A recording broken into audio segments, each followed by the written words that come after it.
আর কি বানাচ্ছে গো? আজকে নতুন একটা রেসিপি বানাচ্ছি। কি যেমন? আজকে বানাবো আগেকার দিনে যেমন বাবুর্চিরা মাছ রান্না করে না, হ্যাঁ। ঠিক সেই রকম। তার আচ্ছা। জন্য এখানে আমি দেখো ছোট ছোট করে ওর জন্য মাছগুলোকে, ছোট ছোট আছে। হ্যাঁ হ্যাঁ, এই ছোট ছোট মাছ কেটে নিয়েছি, দেখো একবারে আচ্ছা। ছোট ছোট। আচ্ছা। ওইভাবে আমি আজকে মাছ রান্না করব। পুরো অন্যরকম স্বাদ, খেতেও দারুণ লাগে, পুরো টেস্টটাই অন্যরকম। বাহ, করো করো করো। মাছটাকে ভালো করে লেবু দিয়ে এইভাবে মাখিয়ে নিয়েছি। এবার আমি ভালো করে ধুয়ে জলটা পুরো ঝরিয়ে নেব। আচ্ছা। ভালো করে ঝুড়িতে জল ঝরিয়ে নিয়েছি। এরই মধ্যে লবণ দিয়ে দেবো, হলুদ গুঁড়ো দিয়ে দেবো, লঙ্কা গুঁড়ো দিয়ে দেবো, জিরে গুঁড়ো, ধনে গুঁড়ো, অল্প একটু আদা রসুন লঙ্কার পেস্ট,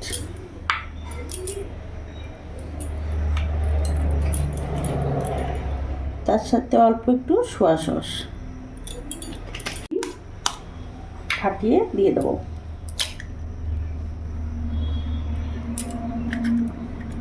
এবার সব কিছু উপকরণ দিয়ে ভালো করে মেখে নেব।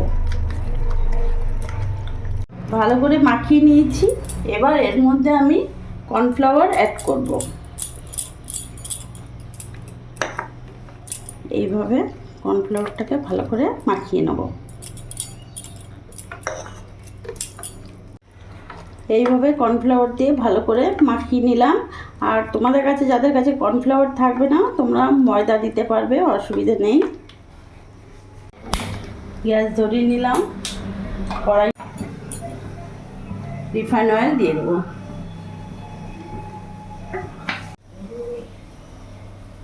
তেল গরম হয়ে গেছে, এবার একটা একটা করে আমি ছেড়ে দেবো।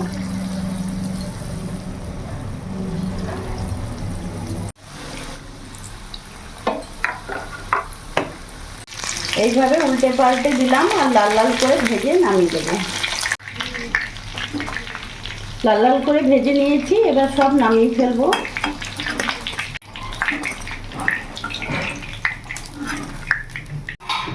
তেল লাগবে না, তাই তেলটা একটু কমিয়ে নেব। ফোড়নে দিয়ে দিলাম তেজপাতা, গোটা জিরে, গোটা গরম মশলা আর একটা শুকনো লঙ্কা।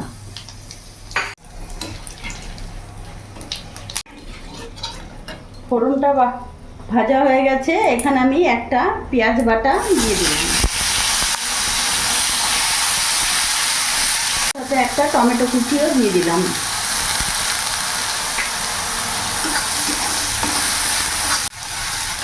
এবার এর মধ্যে এক এক করে আমি উপকরণ দিয়ে দেবো।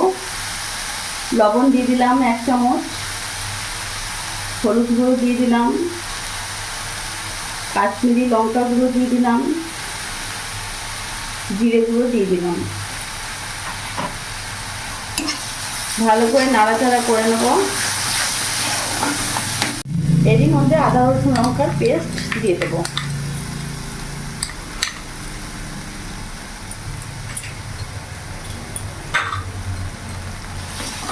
ভালো করে নাড়াচাড়া করে মশলাটা কষিয়ে নেবো, যতক্ষণ না মশলা থেকে তেল ছেড়ে দিচ্ছে।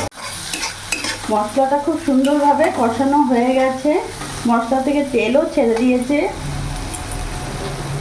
এরই মধ্যে আমি এখানে 1 চামচ ফেটানো টক দই দিয়ে দেবো।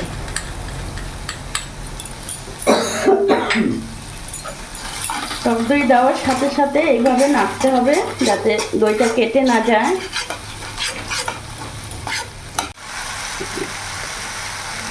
এবার এর মধ্যে আমি সামান্য একটু চিনি অ্যাড করে দিলাম।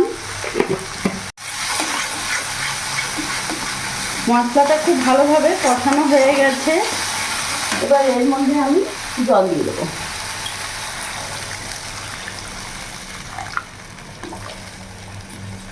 গ্যাসের ফ্লেমটা ফুল রাখবো। এবার ভালো করে ফুটতে দেবো। ঝোলটা ভালোভাবে ফুটে গেছে, এবার মাছের পিসগুলো আমি দিয়ে দেবো।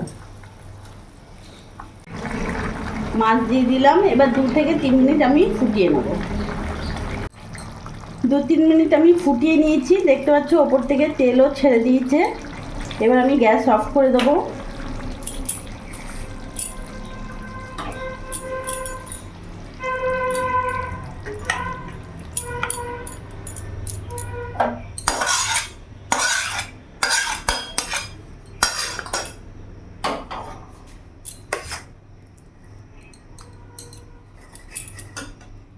সুন্দর রংটা হয়েছে, যেন হচ্ছে চিকেন মাংস। সেই তো। তো দেখলে বন্ধুরা, আজকে আমি বানিয়ে ফেললাম আগেকার দিনে বাবুর্চিদের মতন মাছ। এইভাবে তোমরাও একবার করে দেখো, ভালো লাগবে অবশ্যই। আর আমার এই ভিডিওটি যদি তোমাদের ভালো লাগে, প্লিজ লাইক করো, সাবস্ক্রাইব করো, আমার পাশে থেকো সবসময়। আর একটা কথাই বলবো, তোমরাও সবসময় ভালো থেকো।